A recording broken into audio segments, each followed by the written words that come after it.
Hey everybody, welcome back to another Cincinnati Zoo and Botanical Gardens home safari. Today, since it's one of the best days of the year, it's World Turtle Day, we're going to highlight our alligator snapping turtles, Dale and Grace. Who you were just looking at to begin was, that's Grace. These guys are both about 22, 23 years old, and they each weigh, I don't know, I wouldn't say kilograms, but they're probably about 20, 25 pounds or so each. These guys are the largest freshwater turtle in North America, and we really like them. One of the cooler things that they do, actually, you can't see it now, but in their mouth they have what's called a lingual lure. And a lingual lure is basically a tongue lure. So they'll open their mouth really, really wide, and they'll slowly wiggle that tongue while remaining still. And hopefully a fish will come by, think that's a nice, easy treat. But in fact, it's not good news for that fish. And then they get eaten. But these guys are here in our Manatee Springs building. Hopefully at some point you'll be able to see them soon enough. And what we're going to do today also is I have John, my coworker, who you've seen the last few that with me. He's back there and he's going to feed the fish a little bit, get these guys a little moving around, and then we're going to feed them. And you're probably asking yourself, how often do we feed them? Well, we don't feed them every day. And sometimes we don't even feed them every week. These are cold-blooded animals, so they don't need a lot of fuel to maintain their body temperature. The water does that for them. They can move around and choose where they want to be. So we only have to feed them once a week, once every other week, but it's also dependent on time of year. So they're going to be feeding a little more this time of year because it's warmer. What John's prepped up for us today is herring. This is herring that we thawed out, and he's chopped it up into little pieces for the catfish and whatnot. And then I believe he's going to try to tong feed these guys. So Dale and Grace came to the zoo in 1999. They're little tiny guys, and they've grown up slowly. And they've taken over the role. Our beloved animal Capone used to live in here. It was a nice big old male. Now these guys should be in here, and they'll slowly grow up to that size. So these guys grow about a pound per year if they've been alive or so. So they're about 22 to 25 pounds, which is perfect. They weigh, or they are about 22, 23 years old. So when you see a big old alligator snapping turtle over 100 pounds, it's fairly safe to assume that that animal is close to 100 pounds or 100 years old. And these guys can live well over 100. It's pretty well documented. Nope. They're not necessarily the most finesse of all turtles when they're swimming around and moving around. They're so cool. They're very prehistoric. You can see their head. You can see like these giant scutes on their carapace, and their tail is really, really old school, dinosaur-like. They're just really, really cool critters. And a lot of people think they only really kind of manifest themselves into warm, swampy areas, but where we see them the most are large river systems and their tributaries there. And they really prefer cooler water most of the year. Sometimes during the year, the water is a little warmer, maybe mid-70s to low 80s. But for the majority of the year, they prefer temperatures in the 60s and maybe even a little below during the winter months. So they're pretty neat turtles. And one of the more interesting facts is, for the longest time, we thought we just had alligator snapping turtles. But now, more recently, in the last few years, we've recognized that there are 3 separate species of alligator snapping turtles. Now these guys are from Missouri, so they are the classic Macrochelys taminkii. But there's also an Apalachicola alligator snapping turtle and a Sewanee alligator snapping turtle. And interestingly enough, the Cincinnati Zoo, one of our people in the herpetology department, Dustin, was able to participate in some research to find more data on the Sewanee alligator snapping turtle last year. So that was really beneficial to have him involved in that kind of thing. So I'm open for questions. If you guys have any questions, probably now is going to be a good time. One question is, how big is their jaw? How big is their jaw? Well, I don't know. So that's always good. It's always perfectly fine to say I don't know. Now their head, from the tip of the snout to the back of the skull, is probably about 4 inches right now, and they can open their mouth fairly wide, not 180 degrees or whatnot, but I would imagine from the top of the mouth to the bottom of the mouth is probably about the same, maybe 4 or 5 inches. But I really don't know. I'd have to measure, and that could be detrimental to my fingers. And Ryan wants to know if they eat fish. Ryan, they definitely eat fish. I don't know if you're watching right now, but they're eating herring as we speak. So they eat these and smelt and all kinds of other stuff. How long do they live? Well, these guys are only 22, 23 years old. They're very, very young for an alligator snapping turtle. This species should live, if cared for well over 100 years or so. And Alyssa wants to know, how do you tell them apart?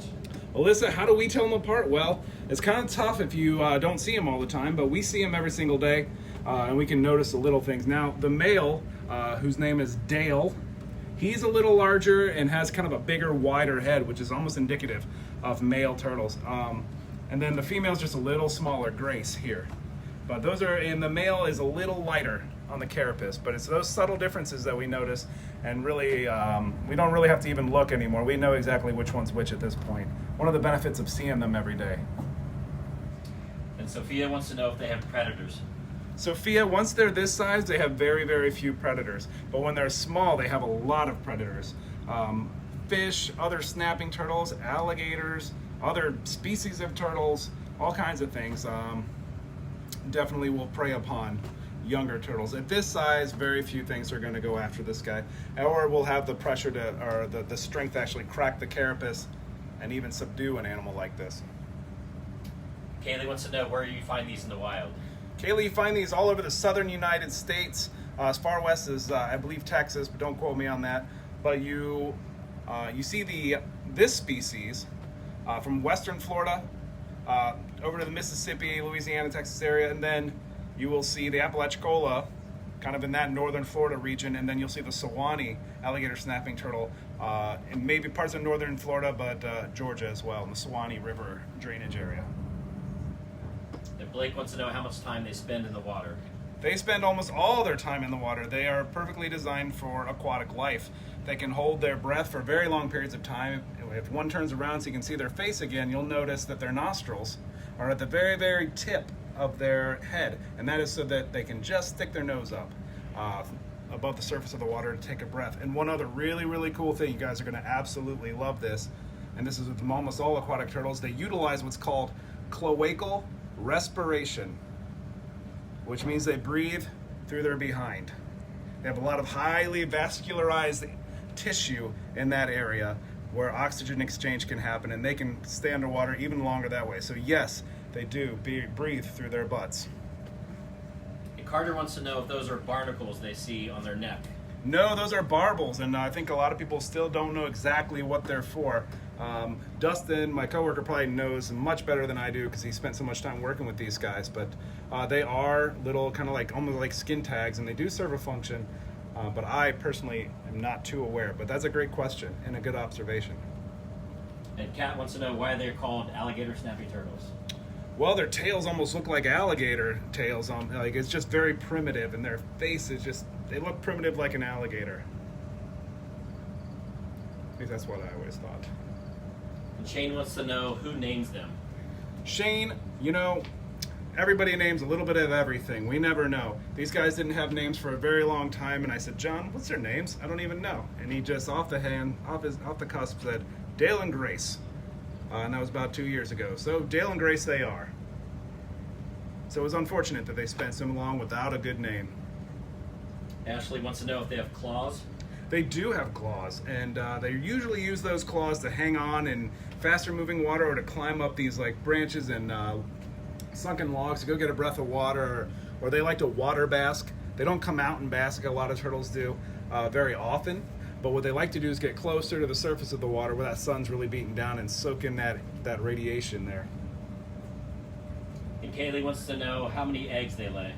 I don't really know, Kaylee, but I think they lay somewhere between 20 and 40. That wouldn't be surprising. That sounds about right, but I wouldn't know the average. Kathy was asking if these are siblings or a breeding pair. Well, I'm not sure if they're siblings. I forget where they actually came from. But they have different birth dates, so they may have been, or hatch dates, I should say. They do lay eggs, so I'm not too sure. But it would be neat to be able to get some reproduction out of these guys. They're not very commonly reproduced in zoological institutions, although it's not uncommon for them to breed in other places.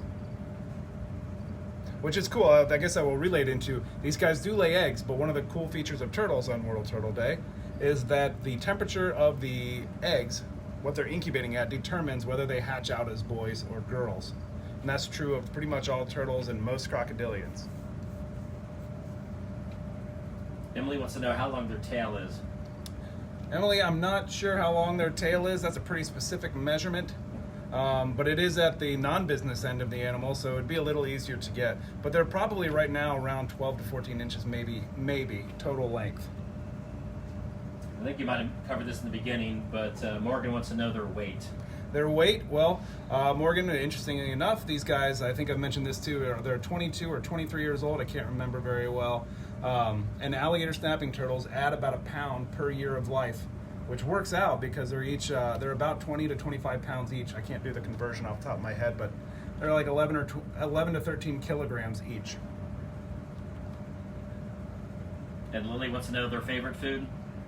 Lily, they seem to enjoy everything, but I would say they are much more interested in fish than anything. However, as they get older and older, a lot of times their tastes change, and wild alligator snapping turtles when they're big adults, seem to prefer mollusks like clams and or oysters and stuff that grow in the riverbeds. Juliet wants to know who their favorite keeper. Oh, it's probably me, right? I think that's all the turtles' favorite keeper. But no, I would say John. He's their primary caretaker. He looks at them almost every single day and manages every aspect of their husbandry. And he does a phenomenal job, just like the rest of our team here. And I would say they probably love him the most.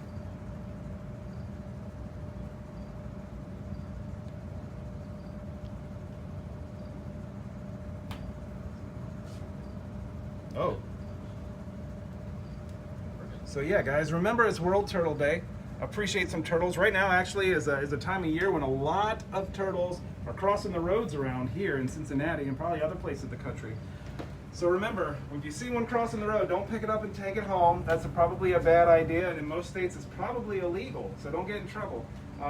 However, if it's safe, you are able to help a turtle across the road in the direction it was going to get it off the road so it doesn't get smashed. That's okay to do as long as you check with your parents, and that's your own liability.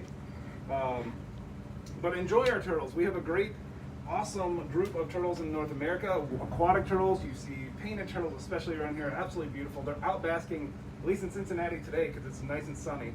And it's been great to see you guys. Thanks for coming by. I hope to see you guys really soon. And have a great day. Have a great Memorial Day weekend, and thanks for joining us. Bye, Peter. Bye, Emmy.